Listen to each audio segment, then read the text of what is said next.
Hi ಎಲ್ಲರಿಗೂ ನಮಸ್ಕಾರ. ಪ್ರೇಮ ಕಾವ್ಯ ಧಾರಾವಾಹಿ ಏನಾಗ್ತಿದೆ ಅಂತ ನೋಡ್ಕೊಂಬರೋಣ ಬನ್ನಿ. ಮಹೇಶ್ವರಿ ಪ್ರೇಮನ ಹುಡ್ಕೊಂಡು ಬಂದಿರ್ತಾಳೆ. ನಿಂಗೆ ಏನೇ ಮಾಡೋಕ್ಕೆ ಕೆಲಸ ಇಲ್ವಾ, ನಮ್ಮ ಮನೆ ಸುತ್ತನೇ ಸುತ್ತಾ ಇರ್ತೀಯಲ್ಲ ಹಾಗೆ ಹೀಗೆ ಅಂತ ಹೇಳ್ಬಿಟ್ಟು ಬಾಯಿ ಬಂದಂಗೆ ಬೈತಿರ್ತಾಳೆ. ಹಾಗಾರ ಅಮ್ಮ ಏನಾಯಿತು, ಯಾಕೀಗ ಅವಳನ್ನ ಬಂದು ಬೈತಿದ್ಯಾ, ಏನಾಯಿತು ಅಂತ ಹೇಳು, ಹುಷಾರಾಗಿದೆಯಾ, ದೊಡ್ಡಮ್ಮ ಚೆನ್ನಾಗಿದ್ದಾರಾ? ಹೌದು, ನನಗೆ ಬಿ ಪಿ ಶುಗರ್ ಎಲ್ಲ ಹೆಚ್ಚಾಗಿ ಹೋಗಿದೆ. ಹೇ ಯಾಕೀಗಂತಿದ್ಯಾ, ಏನಾಯಿತು? ನಿನ್ನ ಹೆಂಡ್ತಿಯಿಂದನೇ ಕಣಪ್ಪ, ಮನೆ ಸುತ್ತ ಬರಬೇಡ.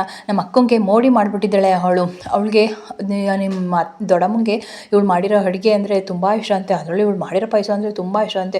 ಯಾವಾಗಲೂ ನೆನೆಸ್ಕೊತಾನೇ ಇರ್ತಾಳೆ, ಪ್ರೇಮ ಹಾಗೆ ಮಾಡ್ತಿದ್ಲು, ಪ್ರೇಮ ಹೀಗೆ ಮಾಡ್ತಿದ್ಲು ಅಂತ. ಇವಳು ಜಪ ಬಿಟ್ಟೇ ಇಲ್ಲ. ಅದೇನು ಮೋಡಿ ಮಾಡಿದ್ದೀಯೇ ನಮ್ಮ ಅಕ್ಕಂಗೆ, ನಿನ್ನ ಸುತ್ತನೇ ಸುತ್ತಾ ಇದ್ದಾಳಲೆ ಅಂತ ಹೇಳ್ತಾಳೆ. ಅದನ್ನು ಕೇಳಿ ತುಂಬ ಖುಷಿ ಪಡ್ತಾಳೆ. ಅಂದ್ಬಿಟ್ಟು ಬೈದ್ಬಿಟ್ಟು ಅಲ್ಲಿಂದ ಹೊರಟೋಗ್ತಾಳೆ ಮಹೇಶ್ವರಿ. ಆಗ ದಾಮಿನಿ ಹತ್ರ ಬರ್ತಾಳೆ. ದಾಮಿನಿ ಎಲ್ಲಿದೆಯಾ ಅಂತ ಹೋಗ್ತಾರೆ.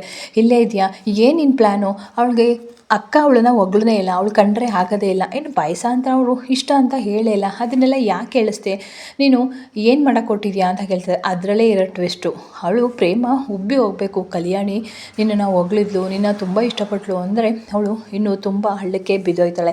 ಹಾಗಾಗಿ ಅವರು ಪಾಯಸ ಮಾಡ್ತಾಳೆ, ಮಾಡಿ ತಂದು ಕೊಡ್ತಾಳೆ. ಅದನ್ನು ಕಲ್ಯಾಣಿಗೆ ಕುಡ್ಸೋಣ ಅಂತ ಹೇಳ್ತಾರೆ. ಅದು ಹೇಗೆ ಕುಡಿತಾಳೆ, ಅವಳು ಮಾಡಿರೋ ಕೊಟ್ಟಿರೋದು ಅಂದರೆ ಅದರಲ್ಲಿ ನಮ್ಮ ಮೊದಲಿಗೆ ಯಾರು ಗೊತ್ತಿಲ್ಲದಂಗೆ ವಿಷ ಹಾಕಿದರೆ ಮುಗ್ದೋಯ್ತು. ಅಲ್ಲಿಗೆ ಒಂದೇ ಕಲ್ಲಲ್ಲಿ 2 ಅಕ್ಕಿನ ಹೊಡಿಬೋದು ಬಿಡು ಅಂತ ಹೇಳ್ತಾರೆ. ಇನ್ನೊಂದು ಕಡೆ ಪ್ರೇಮ ಹತ್ರ ಬಂದು, ಹೋಗು ದೊಡ್ಡಮ್ಮ ನಿನ್ನನ್ನು ತುಂಬ ಮೆಚ್ಕೊಂಡಿದ್ದಾರೆ, ಅವ್ರ ಮನ್ಸಾರೆ, ಹೋಗ್ಬಿಟ್ಟು ಪಾಯಸ ಮಾಡು, ಅವ್ರಿಗೆ ಇಷ್ಟವಾದದ್ದು, ಹೋಗಿ ಕೊಟ್ಬಿಟ್ಟು ಬರೋಣ ಅಂತ ಹೇಳ್ತಾರೆ. ಕೊಟ್ಬಿಟ್ಟು ಬರೋಣ, ಈಗಲೇ ಹೋಗಿ ಮಾಡ್ತೀನಿ ಅಂತ ಹೇಳ್ತಾರೆ. ಆಗ ದಾಮಿನಿ, ಪ್ರೇಮ ಇವತ್ತು ಪಾಯಸ ಮಾಡಲ್ಲ, ನಾಳೆ ಪಾಯಸ ಮಾಡಿ ತಂದು ಕೊಡ್ತಾಳೆ, ನೋಡ್ತಾ ಇರು.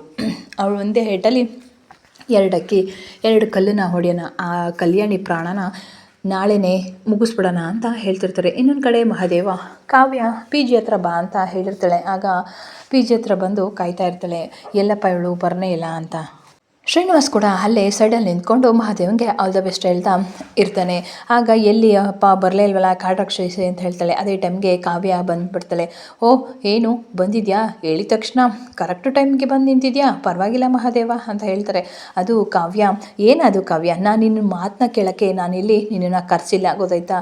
ನೀನು ನನ್ನ ಬಗ್ಗೆ ಕೀಳವಾಗಿ ಹೀಯಾಳಿಸಿ ಮಾತಾಡಿದ್ದೆ, ನನ್ನ ಬಗ್ಗೆ ನಿನಗೆ ಹೇಳೋಕ್ಕೆ ಅಂತ ಕರೆದಿದ್ದೀನಿ ಅಂತ ಹೇಳ್ಬಿಟ್ಟು ಹಾಗೆ ಸುತ್ತಮುತ್ತ ಹುಡುಕ್ತಿರ್ತಾಳೆ. ಏನು ಹುಡುಕ್ತಿದ್ಯಾ ಕಾವ್ಯ ಅಂತ ಹೇಳ್ತಾರೆ. ಈ ತಾತ ಎಲ್ಲೋದ್ರು, ಇಲ್ಲೇ ಇರಿ ಅಂತ ಹೇಳಿದ್ನಲ್ಲ ಅಂತ ಸುತ್ತಮುತ್ತ ನೋಡ್ತಾರೆ. ಆ ತಾತ ಬರಲ್ಲ, ನಿನಗೆ ಗೊತ್ತು ಆ ತಾತ ಬರಲ್ಲ ಅಂತ. ಅದು ನಿಮಿಷ ಹೇಳೋದು ಕೇಳು ಕಾವ್ಯ, ನಾನು ಒಂದು ಸತ್ಯ ಹೇಳಬೇಕು ನಿನ್ನ ಹತ್ರ. ನೀನು ಏನು ಸತ್ಯ ಹೇಳಿದ್ರು ಕೂಡ ನಾನು ನಂಬೋ ಅಂಥ ಸ್ಥಿತಿಯಲ್ಲಿ ಇಲ್ಲ, ಆಯಿತಾ? ನೀನು ಏನು ಕೇಳಿದ್ರು ನಾನೀಗ ಕೇಳೋ ಸ್ಥಿತಿಯಲ್ಲ. ನಾನು ನನ್ನ ಸಾಧನೆನ ನಿನ್ನ ಮುಂದೆ ಹೇಳಬೇಕು, ಗೊತ್ತಾಯ್ತಾ? ಅಡುಗೆ ಮನೆಗೆ ಮಾತ್ರ ಸೀಮಿತ ನೀನು ಅಂತ ಹೇಳಿ ನನ್ನನ್ನು ಬೈದಿದ್ದಲ್ಲ, ಇವತ್ತು ನೀನು ನೋಡ್ಕೊಳ್ಳೋ ಹಾಗೆ ಸಾಧನೆ ಮಾಡಿ ತೋರಿಸಿದ್ದೀನಿ. ಏನು ಅಂದ್ಕೊಂಬಿಟ್ಟಿದ್ಯಾ ಈ ಕಾವ್ಯ ಅಂತ ಅಂದರೆ, ನನ್ನ ಜೀವನನ ಹಾಳು ಮಾಡಿದ್ದಲ್ದಲೇ ಈಗ ನನ್ನ ಎದುರಿಗೆ ಬಂದು ನಿಂತಿದೆಯಲ್ಲ, ಎಷ್ಟು ಧೈರ್ಯ ನಿನಗೆ? ಏನು ಕಾವ್ಯ, ಏನು ಮಾತಾಡ್ತಿದ್ದೀಯಾ? ನಾವಿಬ್ಬರು ಒಂದಾಕೆ ತಾನೇ ಕರೆದಿರೋದು, ಏನೋ ನಿನ್ಗಿನ್ನೂ ನನ್ನ ಜೊತೆ ಒಂದಾಗಬೇಕು ಅಂತ ಆಸೆ ಇದೆಯಾ? ಆ ಕನಸುಗಳೆಲ್ಲ ಕಟ್ಕೊಬೇಡ. ಈಗ ನನ್ನ ಕಾಲ ಮೇಲೆ ನಾನು ನಿಂತ್ಕೊಂಡಿದ್ದೀನಿ, ಗೊತ್ತಾಯ್ತಾ? ಇದೇನು ಪೇಪರ್ ಗೊತ್ತಾ ಅಂತ ಹೇಳ್ತಾನೆ. ಏನು ಪೇಪರು? ನಾನು ಕಾಲೇಜಿಗೆ ಫಸ್ಟ್ ಬಂದಿದ್ದೀನಿ, ಗೋಲ್ಡ್ ಮೆಡಲಿಸ್ಟ್ ತೊಗೊಂಡಿದ್ದೀನಿ, ಅದರಲ್ಲೂ ಭಾರತದ ನಂಬರ್ 1 ಸೈಂಟಿಸ್ಟ್ ಜೊತೆ ಕೆಲಸ ಮಾಡೋಕ್ಕೆ ನನಗೆ ಅವಕಾಶ ಸಿಕ್ಕಿದೆ, ಗೊತ್ತಾ? ಇವಾಗ ಗೊತ್ತಾಯ್ತಾ ನನ್ನ ಕೆಪಾಸಿಟಿ ಏನು ಅಂತವ? ಯಾರೇ ಒಂದು ಬೆಂಬಲ ಇಲ್ಲದ್ರೆ ನಾನು ಎಷ್ಟು ಸಾಧನೆ ಮಾಡಿದ್ದೀನಿ ಅನ್ನೋದನ್ನು ತಿಳ್ಕೊ ಮಹಾದೇವ. ಯಾರ ಬಗ್ಗೆನೂ ಕೂಡ ಹಗುರವಾಗಿ ಮಾತಾಡಬೇಡ. ಈ ಲೆಟರ್ ಏನು ಗೊತ್ತಾ, ಏನು ಅಂತ ಕೇಳ್ತಾರೆ. ನಾನು ಫಾರಿನ್ ಕಂಪ್ನಿಯಲ್ಲಿ ಕೆಲಸ ಮಾಡೋಕ್ಕೆ ನನಗೆ ಆಫರ್ ಸಿಕ್ಕಿದೆ, ಗೊತ್ತಾ, ಸೈಂಟಿಸ್ಟಾಗಿ. ಇದು ನನ್ನ ಸಾಧನೆ ಅಂದರೆ, ಇದು ನಾನು ನೋಡ್ಕೊಳ್ಳೋ ರೀತಿ ಮಾಡಿರೋದು. ನೀನು ಇದೆಯಾ, ತಗೋ ಓದ್ಕೊ. ನೀನು ಅನ್ಎಜುಕೇಟೆಡ್ ಅಲ್ವಾ, ಓದಕ್ಕೆ ಬಂದರೆ ತಾನೇ ಗೊತ್ತಾಗೋದು, ದಂಡಪಿಂಡ ನೀನು ಅಂತ ಹೇಳಿ ಜೋರಾಗಿ ಕೆಟ್ಟ ಮಾತಲ್ಲಿ ಬಂದಿರ್ತೇನೆ. ನಿಂಗೆ ನೆನಪಿದ್ಯಾ? ಹೋಗು ಅಡುಗೆ ಮನೆಯಲ್ಲಿ ಹೋಗಿ ಕೆಲಸ ಮಾಡೋಗು ಅಂತ ನನ್ನನ್ನು ಬೈದಿದ್ದೆ.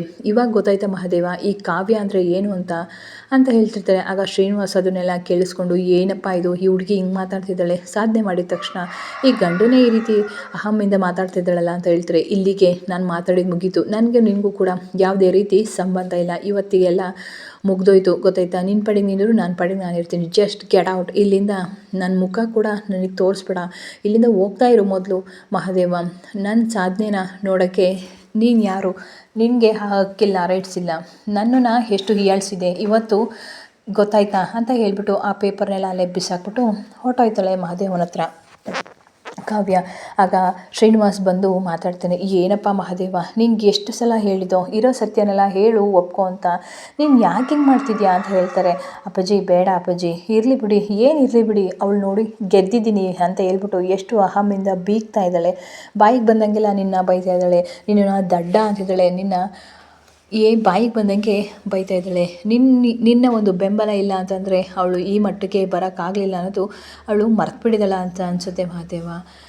ನೀನು ಯಾಕೆ ಹೇಳಲಿಲ್ಲ ಮಹಾದೇವ, ನೀನು ಇರೋ ವಿಚಾರನೆಲ್ಲ ಹೇಳಿ ಅವ್ರಿಗೆ ಅರ್ಥ ಮಾಡಿಸ್ಬೋದಿತ್ತಾನೆ. ಬೇಡ ಬಿಡಿ ಅಪ್ಪಾಜಿ.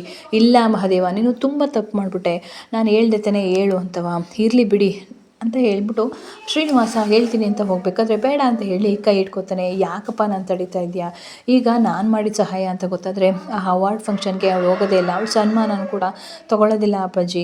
ಹಾಗಾಗಿ ನಾನು ಅವಳು ಬೆನ್ನೆಲುಬಾಗಿ ನಿಂತಿದ್ದೀನಿ ಅನ್ನೋದು ಅವಳಿಗೆ ಯಾವತ್ತೂ ಕೂಡ ಗೊತ್ತಾಗಬಾರ್ದು. ಈಗ ನಾನೇ ಗೆದ್ದಿದ್ದೀನಿ, ನಾನು ಮಾಡಿದ್ದೀನಿ ಅನ್ನೋ ಅಹಂ ಇದೆ, ಇರಲಿ ಬಿಡಿ.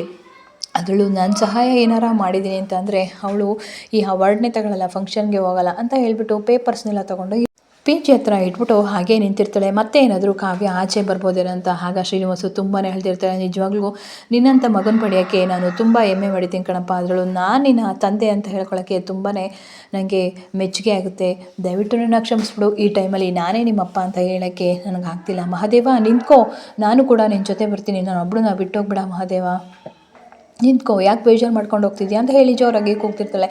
ಇನ್ನೊಂದು ಕಡೆ ಕಾವ್ಯ ಬಂದುಬಿಟ್ಟು, ತಾತ ಎಲ್ಲಿದ್ದೀರಾ, ಎಲ್ಲೋದ್ರಿ ನೀವು, ಇಲ್ಲೇ ಇರಿ ಅಂತ ಹೇಳಿದೆ, ಆ ಮಹಾದೇವ ಬಂದಿದ್ದ, ನಿಮಗೆ ಪರಿಚಯ ಮಾಡಿಸ್ಬೇಕು ಬನ್ನಿ ಅಂತ ಹೇಳಿದೆ ತಾನೆ, ಎಲ್ಲೋಗಿದ್ರಿ ನೀವು, ಏನು ವಿಚಾರ, ಎಲ್ಲಿಗೆ ಹೋಗಿದ್ದೀರಾ ತಾತ, ಎಲ್ಲಿದ್ದೀರಾ ತಾತ ನೀವು ಅಂತ ಹೇಳಿ ಜೋರಾಗಿ ಕೂಗ್ತಿರ್ತಾಳೆ. ಎಲ್ಲೋದ್ರಪ್ಪ ಇವರು, ಆ ಮಹಾದೇವ ಬಂದಿದ್ದ, ಅವನಿಗೆ ನೋಡ್ಕೊಳ್ಳೋ ರೀತಿ ಚೆನ್ನಾಗಿ ಬೈದು ಬುದ್ಧಿ ಕಲಿಸಿದ್ದೀನಿ ಅಂತ ಹೇಳ್ತಾರೆ. ಅದೇ ಟೈಮ್ಗೆ ಹೋಗ್ಬೇಕಾದ್ರೆ ಅಲ್ಲೇ ಟೇಬಲ್ ಮೇಲೆ ಗಡ್ಡ ಗಮ್ಮು ಎಲ್ಲ ಕೂಡ ಇಲ್ಲೇ ಇರ್ತಾರೆ. ಇದೇನಿದು ಗಡ್ಡ ಗಮ್ಮು ಎಲ್ಲ ಇಲ್ಲೇ ಇದೆಯಲ್ಲ, ಯಾರ್ದಿದು ಅಂತ ಹೇಳ್ತಾರೆ.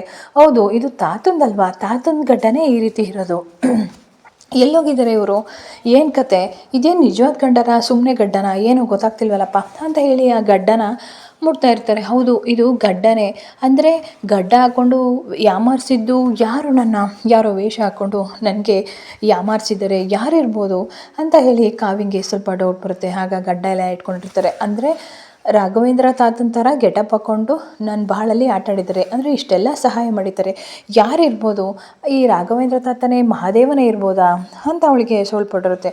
ಹೌದು, ರಾಘವೇಂದ್ರ ತಾತ ಹಾಗೆ ಮಹಾದೇವ ಬಂದು ನನಗೆ ಸಹಾಯ ಮಾಡಿದ್ದಾನೆ, ಅಂದರೆ ಮಹಾದೇವನೇ ನನ್ನ ಜೊತೆ ಇಷ್ಟು ದಿವಸ ಇದ್ದಿದ್ದು. ರಾಘವೇಂದ್ರ ತಾತದಲ್ಲಿ ಈಗಲೂ ಕೂಡ ನನಗೆ ಮೋಸ ಮಾಡ್ದ ಇವನು, ರಾಘವೇಂದ್ರ ತಾತ ಅಂತ ಹೇಳ್ಕೊಂಡು ಮಹಾದೇವ್ ಗೆಟಪ್ಪಲ್ಲಿ ಇದ್ದು ನನ್ನ ಬಾಳಿಗೆ ಮೋಸ ಮಾಡಿಬಿಟ್ನಲ್ಲ ಅಂತ ಹೇಳಿ ತುಂಬ ಬೇಜಾರು ಮಾಡಿಕೊಂಡು ಹಾಗೆ ಕೂತ್ಬಿಡ್ತಾಳೆ ಗಾಬರಿಯಿಂದ ಕಾವ್ಯ. ಹೌದು, ಇದು ಬೇರೆ ಇನ್ಯಾರೂ ಅಲ್ಲ, ಮಹಾದೇವ್ ತಾತನೇ. ಅಷ್ಟು ಸುಲಭವಾಗಿ ಅವರು ಬಂದು ಅಲ್ಲಿ ನಿಂತ್ಕೊಂಡು ಎಲ್ರಿಗೂ ಸಹಾಯ ಮಾಡ್ತಾ ಇರಲಿಲ್ಲ, ಪಕ್ಕ ಅದು ಮಹಾದೇವನೇ. ನನಗೆ ಗೊತ್ತೇ ಆಗಲಿಲ್ವಲ್ಲ ಅಲ್ಲಿ ಮಹಾದೇವನೇ ಬಂದಿದ್ದು ಅಂತ.